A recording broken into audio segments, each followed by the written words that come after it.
휴가를 마친 윤석열 대통령이 야당 주도로 국회 본회의를 통과한 방송 4법에 거듭 제2요구권을 행사했습니다. 국민의힘은 거부권을 유도하는 야당의 책임이 있다고 비판했고 민주당은 정권 몰락의 시작이 될 거라고 받아치며 서로 내탓 공방을 벌였습니다. 임성재 기자입니다. 윤석열 대통령이 KBS, MBC, EBS 등 공영방송의 이사 선임 방식을 바꾸는 내용의 방송 4법에 다시 한번 제2요구권을 행사했습니다. 윤 대통령 취임 이후 19번째 거부권입니다.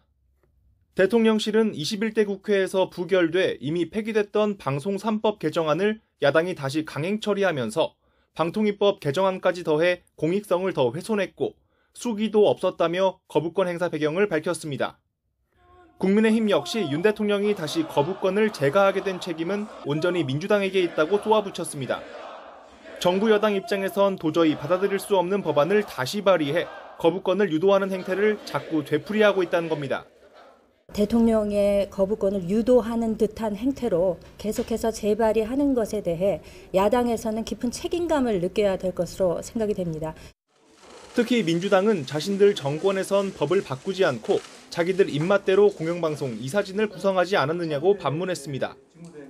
정권이 바뀐 뒤에서야 무리하게 방송 4법을 추진하는 건 그 의도가 방송 장악에 있다는 걸 스스로 인정하는 거란 취지입니다.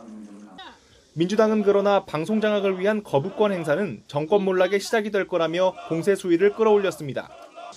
거부권 행사 배경에 정권의 실정을 감추겠다는 속셈이 있다는 걸 국민들이 모를 리 없다는 겁니다. 사회적 공감대도 없이 거부권을 행사하고 있는 것은 윤석열 대통령 자신입니다. 여야 합의가 없어서 거부권을 행사했다는 말도 황당할 따름입니다.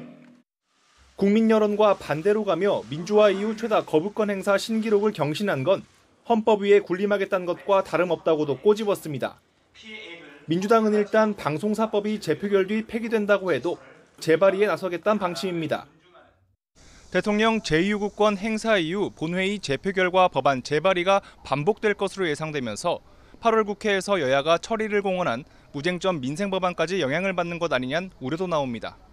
YTN 임성재입니다.